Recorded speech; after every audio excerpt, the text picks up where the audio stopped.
अस्सलाम वालेकुम students, my name is सकलन हैदर। हम क्लास मैट्रिक के आज एमसीक्यूज़ को डिस्कस करने जा रहे हैं। जैसा कि बोर्ड के एग्जाम्स में एक पोर्शन, एक सेक्शन जो है वो मल्टीपल चॉइस क्वेश्चंस का होता है, तो इसलिए ये चीज़ भी बहुत ज़्यादा ज़रूरी है कि जो भी चैप्टर हम पढ़ रहे हैं उसके मुतालिक जो एमसीक्यूज़ पेपर्स में आ सकते हैं उनके बारे में भी थॉरली डिस्कस किया जाए। तो आपके बुक के अंदर जो एमसीक्यूज़ दिए गए हैं उसमें जो पहला एमसीक्यूज़ है वो है the biological functions which perform gases exchange. Gases exchange जो है वो जो होती है बॉडी के अंदर, वो कौन से फंक्शंस होते हैं उसके, मतलब गैसेस एक्सचेंज कितने तरह की हो सकती है। तो मैंने आपको पढ़ाया था कि गैसेस एक्सचेंज जो है वो प्लांट्स की अगर हम बात करें तो उसमें दो तरह की होती है, फोटोसिंथेसिस भी होती है और रेस्पिरेशन भी होती है। एनिमल्स के अंदर फ़कत रेस्पिरेशन होती है, उसमें फोटोसिंथेसिस की ज़रूरत नहीं होती। लेकिन जनरली अगर हम बात करें तो गैसेस एक्सचेंज जो है वो दो तरह की होती है, एक फोटोसिंथेसिस और रेस्पिरेशन। ग्रोथ तो इससे कोई इसका रिलेशन है ही नहीं, तो इसका मेन जवाब जो है वो सी होगा, both A and B, photosynthesis और रेस्पिरेशन। दूसरा जो एमसीक्यूज है that is about the plants do exchange of gases. Plants जो है वो गैसेस एक्सचेंज किस तरीके से करते हैं। तो स्टोमेटा तो है कि जिसके थ्रू गैसेस एक्सचेंज होती है, लेकिन मैंने आपको बताया था कि प्लांट्स के अंदर उसके जितने भी बॉडी के पार्ट्स हैं सब के अंदर गैसेस एक्सचेंज होती है, ठीक है ना। स्टोमेटा, रूट्स के थ्रू भी गैसेस एक्सचेंज होती है और स्टेम के जरिए भी होती है। तो इसका आंसर होगा डी, ऑल ऑफ दी, सबके जरिए जो है वो गैसेस एक्सचेंज होती है। तीसरा नंबर जो एमसीक्यूज है, each stoma is formed by, जो स्टोमेटा जो है उसका जो एक स्टोमा होता है, मैंने आपको बताया ना, स्टोमेटा जो है मल्टी को कहा जाता है, प्लूरल को कहा जाता है, और स्टोमा जो है वो सिंगल को कहा जाता है, स्टोमेटा जो है मल्टी को कहा जाता है। तो स्टोमा, एक जो सिंगल स्टोमा है वो कितने सेल्स का बना हुआ होता है, वो हमने पढ़ा था कि वो 2 गार्ड सेल्स का बना हुआ होता है। तो इसका आंसर है बी, 2 गार्ड सेल्स।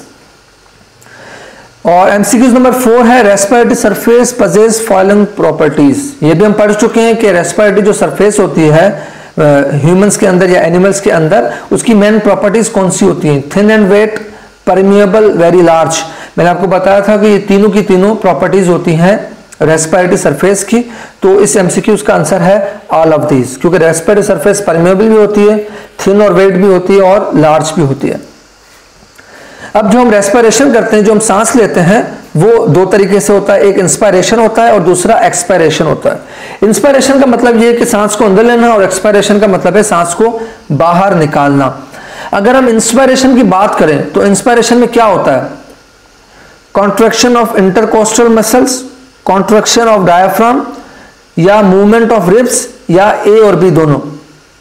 तो इंस्पायरेशन जो होती है, जो सांस का अंदर लेना होता है, वो किसकी मदद से होता है, कॉन्ट्रैक्शन ऑफ इंटरकोस्टल मसल्स। इसका आंसर है कॉन्ट्रैक्शन ऑफ इंटरकोस्टल मसल्स।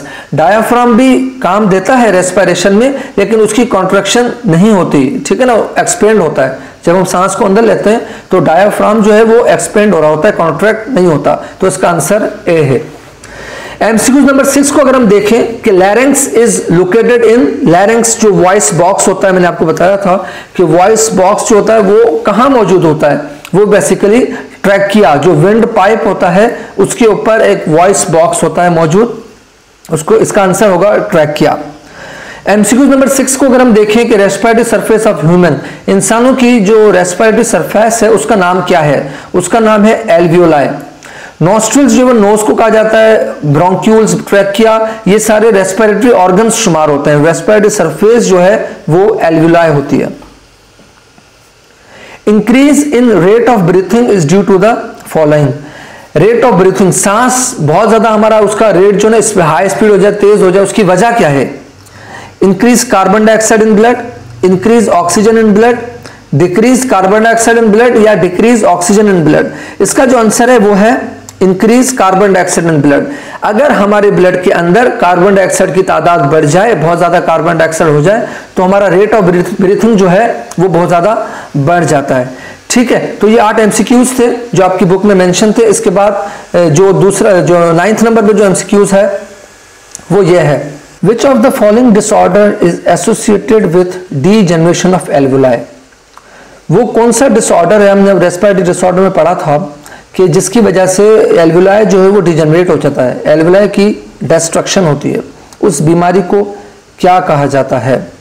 इसके बारे में मैंने आपको बताया था कि एल्वुलाई जो है वो डिस्ट्रक्ट हो जाते हैं, खराब हो जाते हैं, किसमें?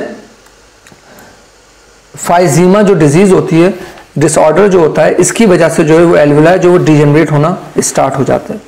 ठीक है, उसके बाद जो एमसीक्यूज है, विच of the following disorder is associated with inflammation of air passages, ये भी हम पढ़ चुके हैं कि वो कौन सा डिसऑर्डर होता है जिसमें जो है एयर पैसेज जो है, जो हमारे एयर पैसेजेस हैं उनमें इन्फ्लेमेशन हो जाती है, जख्म हो जाता है, वो खराब हो जाते हैं।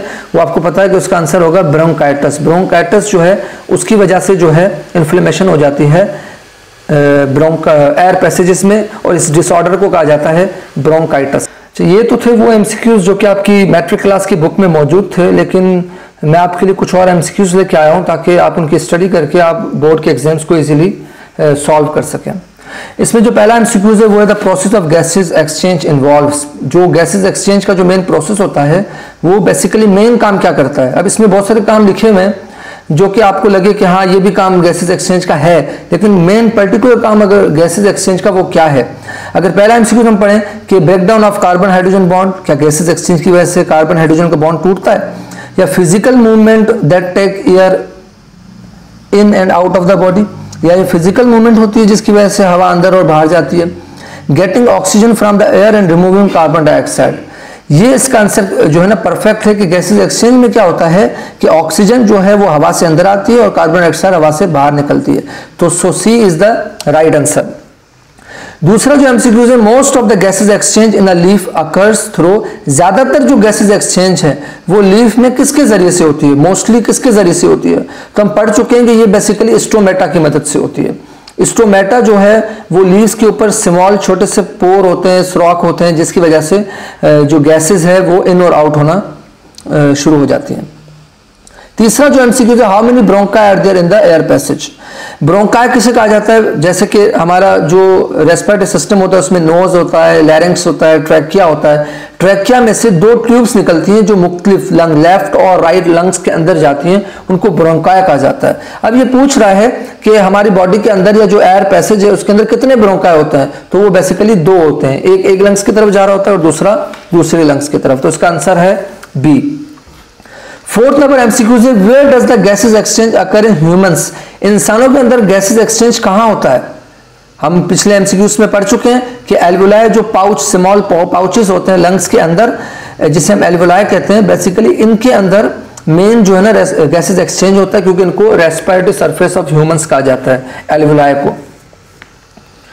उसके बाद which structure actively helps taking the air out of the lungs. वो कौन सा स्ट्रक्चर होता है जो एक्टिवली जो है वो गैसेस को बॉडी में से बाहर कर रहा होता है। हम जो सांस लेते हैं, जो हम रेस्पिरेशन का जो प्रोसेस होता है वो बेसिकली दो तरह से होता है, एक होता है इंस्पायरेशन और एक होता है एक्सपायरेशन।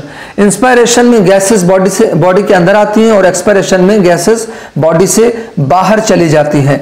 ठीक है ना। तो जो स्ट्रक्चर बॉडी के अंदर होता है जो हेल्प करता है लंग्स से गैसेस को बाहर निकालने का जो काम करता है, उसको हम कहते हैं डायाफ्राम। डायाफ्राम किसे कहते हैं? हमारे पेट के अंदर या हमारे लंग्स के नीचे एक मस्कुलर शीट होती है जो गैसेस को इन और आउट करने में एक्टिवली हेल्प करती है। नंबर 6 एमसीक्यू है, the primary chemical stimulus for breathing the concentration of dash. हमारे अंदर जो सांस लेने का जो अमल है वो उसको स्टिमुलस कौन देता है? स्टिमुलस कहा जाता है किसी चीज को एक्टिव कर देना, कोई ऐसा चेंज आए जिसकी वजह से बॉडी में कोई चीज एक्टिव हो जाए। तो वो किसकी वजह से, मतलब ब्रीदिंग का मेन प्रोसेस किसकी वजह से ज्यादा तेज हो जाता है? वो बेसिकली कार्बन डाइऑक्साइड अगर ब्लड में बढ़ जाए तो ब्रीथिंग रेट भी हाई हो जाता है। अब इसमें पॉइंट आउट करना है कि वो कौन सी स्टेटमेंट है जो फॉल्स है इनमें से। Gases can easily pass through the walls of the alveoli. Gases जो है वो एल्वुलाई से इजीली पास हो जाती हैं, बिल्कुल सही है। Gases exchange in lungs is very efficient because lungs provide large surface area. क्योंकि लंग्स के अंदर सरफेस एरिया बहुत ज्यादा होता है तो उसकी वजह से गैसेज एक्सचेंज अच्छे तरीके से होता है, ये भी बिल्कुल सही है। In emphysema the walls of alveoli break down. Emphysema में क्या होता है कि वॉल्स जो है ना एल्वुलाई की ब्रेक डाउन हो जाती है और there is more surface area, और उसमें सरफेस एरिया ज्यादा होता है। नहीं तो एल्वुलाई में सरफेस एरिया ज्यादा तो नहीं होता, एल्वुलाई तो छोटे छोटे माइक्रोस्कोपिक पाउचेस होते हैं। तो ये फॉल्स है, तो इसका आंसर होगा C. A disease involving the breakdown of air sacs. हमारे जो अंदर एल्वोलाई होते हैं लंग्स के अंदर, छोटे छोटे जो माइक्रोस्कोपिक पाउच लाइक स्ट्रक्चर्स होते हैं लंग्स के अंदर, उनके ब्रेकडाउन को की जो डिजीज होती है उसको क्या कहा जाता है, एम्फाइजीमा कहा जाता है। यह हम रेस्पिरेटरी डिसऑर्डर्स में पढ़ चुके हैं। Which process does not occur in the nasal cavity, वो कौन सा प्रोसेस होता है जो नेजल कैविटी में नहीं होता। नेजल कैविटी किसे कहा जाता है, नोज को कहा जाता है। हमारे नोज के जो सिस्टम होता है उसको हम नेजल कैविटी कहते हैं। Trapping of large dust particles, nose के अंदर हेयर्स होते हैं, म्यूकस होता है जो डस्ट पार्टिकल्स को ट्रैप करता है, तो ये जो है ना होता है नोज के अंदर। Humidification of the inhaled air, जो हवा होती है उसको ह्यूमिडिफाई कर देती है, गीला कर देती है, ये भी नोज के अंदर होता है। Warming of the inhaled air, हवा जो है उसको जो है वार्म कर देती है, ये भी नोज के अंदर होता है। तो फिर वो कौन सा प्रोसेस है जो कि नोज के अंदर नहीं होता, वो बेसिकली एक्सचेंज ऑफ गैसेस जो है वो नोज के अंदर नहीं होता। वो मैंने आपको बताया था, अगर ह्यूमंस की बात करें तो वो एल्वोलाई की मदद से होता है। तो इसका राइट आंसर है exchange of gases. What type of blood vessels surrounding the alveoli, alveoli जो है हमारे जो एयर सैक्स होते हैं उसमें ब्लड वेसल्स कौन सी होती हैं, क्योंकि उन्होंने हवा और ब्लड में से गैसेस को एक्सचेंज करना होता है। तो वो कौन सी गैसेस होती हैं, बेसिकली कौन सी जो है ना वेसल्स होती हैं, नसें होती हैं, उनको कहा जाता है कैपिलरी। तो इसका आंसर है कैपिलरी। उसके बाद अगर हम एमसीक्यू देखें, in which of the following gases exchange occur through stomata, किन में से इनमें से कौन से वो स्ट्रक्चर्स हैं जिनमें जो है स्टोमेटा के थ्रू जो है वो गैसेस एक्सचेंज होती है। Leaves and young stems, woody stems and mature stems, young roots या एक्वाटिक प्लांट्स। जैसा कि मैंने आपको बताया था कि लीव्स के अंदर क्या मौजूद होते हैं, स्टोमेटा मौजूद होते हैं, और जो यंग स्टेम्स होती हैं, जो छोटी स्टेम्स होती हैं अभी ताजी ताजी ग्रो हुई हैं, उनके अंदर भी स्टोमेटा मौजूद होता है। तो इसका आंसर होगा A, leaves and young stems. और 12 नंबर एमसीक्यू अगर हम देखें, in humans and other higher animals the exchange of gases is carried out by, humans के अंदर और बड़े जो एनिमल्स होते हैं उनके अंदर गैसेस एक्सचेंज जो है वो किसकी वजह से होता है, तो वो रेस्पिरेटरी सरफेस की वजह से होता है, जिसे हम कहते हैं एल्वोलाई। तो इसका आंसर है रेस्पिरेटरी सरफेस। अगर हम लेंथ ऑफ ट्रैकिया की बात करें, ये भी एमसीक्यूज आपने याद रखना है कि जो ट्रैकिया है उसकी लेंथ क्या होती है। लेंथ में ट्रैकिया जो है वो 22 सेंटीमीटर का होता है, ठीक है ना, ये आपने रट्टा लगाना है। C shaped cartilaginous rings are present in the wall of trachea, इसका आंसर है ट्रैकिया। विंड पाइप जो हमारे पास होता है ना, जिसके थ्रू हवा जो है वो लंग्स के अंदर एंटर होती है, ट्रैकिया के ऊपर रिंग्स बने हुए होते हैं जो कि ट्रैकिया को सपोर्ट करते हैं, प्रोटेक्शन देते हैं। How many pairs of the ribs are there in humans, humans के अंदर रिब्स के, पसलियों के कितने पेयर्स होते हैं, तो रिब्स के जो पेयर्स होते हैं वो बेसिकली 12 होते हैं। तो इसका राइट आंसर है बी। उसके बाद एमसीक्यूज नंबर 16 जो है, how many lobes are present in right lung, जो हमारा राइट लंग होता है उसके अंदर जो है कितने लोब्स मौजूद होते हैं। तो जो राइट लंग होता है उसके अंदर लोब्स की तादाद जो है वो 3 होती है, क्योंकि राइट लंग जो है वो बिल्कुल हार्ट के नीचे होता है। तो उसके अंदर क्या होता है कि हार्ट के बिल्कुल दूसरी तरफ होता है, तो उसके अंदर स्पेस ज्यादा होती है हवा को अपने अंदर, एयर को अपने अंदर लेने की। तो राइट लंग के अंदर जो लोब्स की तादाद होती है वो 3 होती है, और जो लेफ्ट लंग होता है उसके अंदर लोब्स की तादाद 2 होती है। विच of the following is called voice box, ये भी मैं आपको बता चुका हूं कि वॉइस बॉक्स जो साउंड जो प्रोड्यूस करता है बॉडी के अंदर, माउथ से जो साउंड निकलता है वो किसकी मदद से, लैरिंक्स, लैरिंक्स को वॉइस बॉक्स भी कहा जाता है, जिसकी मदद से आवाज प्रोड्यूस होती है। अगर हम एमसीक्यूज नंबर 18 को देखें, तो normal breathing rate in human being is, normally human beings के अंदर सांस लेने का रेट कितना होता है, ये सारी चीजें आपने याद रखनी है, ठीक है ना। तो इसका आंसर है B, 16 to 20 times per minute. Per minute में जो रेट होता है वो 16 to 20 टाइम्स होता है बॉडी के अंदर या ह्यूमंस के अंदर। ड्यूरिंग एक्सरसाइज, जब हम एक्सरसाइज करते हैं तो ज़ाहिर हमारा ब्रीथिंग रेट जो वो भी बढ़ जाएगा, इंक्रीज हो जाएगा। तो अब आपने बताना यह है कि जब हम एक्सरसाइज करते हैं तो ब्रीथिंग रेट जो है वो बॉडी के अंदर कितना हो जाता है। तो इसका आंसर है ए, 30 to 40 टाइम्स पर मिनट। देख रहे हैं, बहुत ज्यादा बढ़ जाता है जब हम एक्सरसाइज करते हैं। Amount of oxygen in expired air, जब हम बॉडी में से जो हवा को बाहर निकालेंगे तब अमाउंट क्या होगा, ऑक्सीजन का तब अमाउंट क्या होगा। तो इसका जो आंसर है वो है बी, 16%। जैसा कि मैं ऑक्सीजन की जो एनवायरनमेंट में जो क्वांटिटी होती है वो मैं आपको बता चुका हूँ 21% होती है, लेकिन जब हम ऑक्सीजन को एक्सपायर कर रहे होते हैं, बॉडी में से बाहर कर रहे होते हैं, तो 16% बाहर करते हैं, क्योंकि बाकी ऑक्सीजन को हम यूटिलाइज कर चुके होते हैं, यूज कर चुके होते हैं। इसी तरीके से amount of carbon dioxide is inspired air is, हवा के अंदर जो है जब हम सांस ले रहे होते हैं तो जाहिर है एनवायरनमेंट में सिर्फ ऑक्सीजन तो नहीं होती, दूसरी गैसेस भी होती हैं। तो अगर हम कार्बन डाइऑक्साइड की बात करें तो कार्बन डाइऑक्साइड हम कितनी तादाद में अपने अंदर लेते हैं, तो वो है 0.04% जो है हम बॉडी के अंदर लेते हैं। इसी तरीके से जब हम सांस ले रहे होते हैं तो एनवायरनमेंट के अंदर नाइट्रोजन भी तो मौजूद होती है, तो नाइट्रोजन हमारी बॉडी में जाती है, तो हम कितनी तादाद में नाइट्रोजन को बॉडी में से बाहर निकालते हैं, तो 22 नंबर एमसीक्यू उसका राइट आंसर है सी 79%। इस सबको आपने रट्टा लगाना है, आपके जहन में बिठा देना है, ताकि पेपर्स में जब सवाल आए तो आप उसका आसानी से जवाब दे दें। उसके बाद एमसीक्यूज नंबर 23 को देखें कि कफ, माइल्ड, वीजिंग, फीवर, ये जो सारे सिम्टम्स हैं, ये कौन से रेस्पिरेटरी डिसऑर्डर में आते हैं, तो एमसीक्यूज नंबर 23 का राइट आंसर है सी ब्रोंकाइटिस। बेसिकली ब्रोंकाइटिस की वजह से क्या होता है कि फीवर होता है, ठंडक होती है और ब्रीदिंग में भी प्रॉब्लम हो रही होती है, तो 23 नंबर एमसीक्यूज का राइट आंसर है सी ब्रोंकाइटिस। उसके बाद in which of the following disease the patient has usually lost 50 to 70% of his और हर लंग टिश्यू, वो कौन सी डिजीज होती है जिसमें जो पेशेंट होता है उसके जो 50 से 70% जो उसके लंग्स जो है वो खत्म हो जाते हैं, उसके लंग्स जो है वो खराब हो जाते हैं। तो एमसीक्यूज नंबर 24 का आंसर है, इसमें थोड़ा कट रहा है वीडियो में, इसका आंसर है फाइजीमा। फाइजीमा जो है ना इसका राइट आंसर है, जिसकी वजह से क्या होता है कि लंग्स जो है वो 50 to 70% डैमेज हो जाते हैं, खराब हो जाते हैं। Pneumonia is an infection of, pneumonia जो है वो इन्फेक्शन है किस चीज का, किडनी का, डाइजेस्टिव सिस्टम का, लंग्स का या ब्लड का। ऑब्वियसली निमोनिया जो है वो लंग्स की डिजीज है। Which one is the form of allergy, allergy जो है वो कौन सी बीमारी में होती है, 26 नंबर का राइट आंसर है ए अस्थमा। जो है मैंने आपको बताया था कि अस्थमा जो है इसकी वजह से क्या होता है कि जब हम सांस ले रहे होते हैं तो हवा में जो डस्ट पार्टिकल्स होते हैं, पॉलेंस होते हैं, वो जाते हैं तो एलर्जी प्रोड्यूस करते हैं। ये याद करने की चीज नहीं है जो when the world no tobacco day is celebrated, आपके काम का नहीं है, लेकिन 12 लेने से इसका कोई भी राइट आंसर नहीं है, इसका जवाब नन है। स्मोकिंग में also lead to the cancers in, smoking जो लोग करते हैं उसकी वजह से कैंसर होता है, तो ये कैंसर कितने चीजों में फैल सकता है, kidneys and pancreas, oral cavity, larynx, breast, bladder. तो जब कैंसर होता है तो आपको पता है कि कैंसर की मेन बुराई यही होती है कि कैंसर जो है वो एक सेल से दूसरे सेल में, एक ऑर्गन से दूसरे ऑर्गन में फैल रहा होता है, तो उसका right answer all of the above है।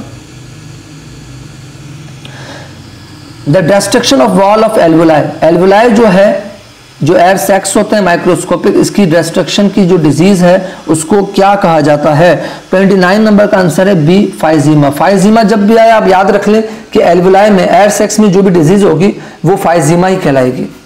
द इन्फ्लेमेशन ऑफ ब्रोंकाई, ये तो नाम से ही जाहिर हो रहा है कि जो इन्फ्लेमेशन अगर ब्रोंकाई में हो जाए, ब्रोंक्यूल्स में हो जाए तो उसको ब्रोंकाइटिस कहेंगे, bronchitis. Which remains unaffected in expired air, जब हम हवा बाहर निकाल रहे होते हैं, हमने फॉर्मल इंस्पायरेशन की और बहुत सारी गैसेस को अंदर लिया, प्रोसेस हो गया पूरा, तो हम एक्सपायरेशन करते हैं, हवा को बॉडी में से बाहर निकालते हैं। तो जब हम एक्सपायरेशन कर रहे होते हैं तो कौन सी चीज अनअफेक्टेड रहती है, जब हम एक्सपायरेशन करते हैं तो जाहिर है ऑक्सीजन भी बाहर निकलती है, हम पिछले एमसीक्यूज में पढ़ चुके हैं, कार्बन डाइऑक्साइड भी बाहर निकलती है, वाटर वेपर्स भी बाहर निकलते हैं, सिर्फ N2 नाइट्रोजन जो गैस होती है वो बाहर नहीं निकलती। नाइट्रोजन के जो मेन मॉलिक्यूल्स होते हैं वो, वैसे तो नाइट्रोजन बाहर निकलती है लेकिन N2 जो है वो बॉडी में से बाहर नहीं निकलती। तो 31 का आंसर है C. In developing world smoking has, जो डेवलपिंग वर्ल्ड होती है उसमें स्मोकिंग की जो राइजिंग की जो रेट अगर हम चेक करें कि कितनी तादाद में बढ़ गई है, बहुत ज़्यादा लोग स्मोकिंग करने लग गए, तो इसका आंसर है राइजन बाय 3.4% जो है वो उसका रेट बढ़ चुका है। In young stems and leaves some gases exchange occurs through, जो छोटे प्लांट्स होते हैं उनमें स्टोमेटा के जरिए तो गैसेस एक्सचेंज होती है, लेकिन और कौन सा पार्ट होता है प्लांट का जिसमें गैसेस एक्सचेंज होती है, तो उसे कहा जाता है क्यूटिकल।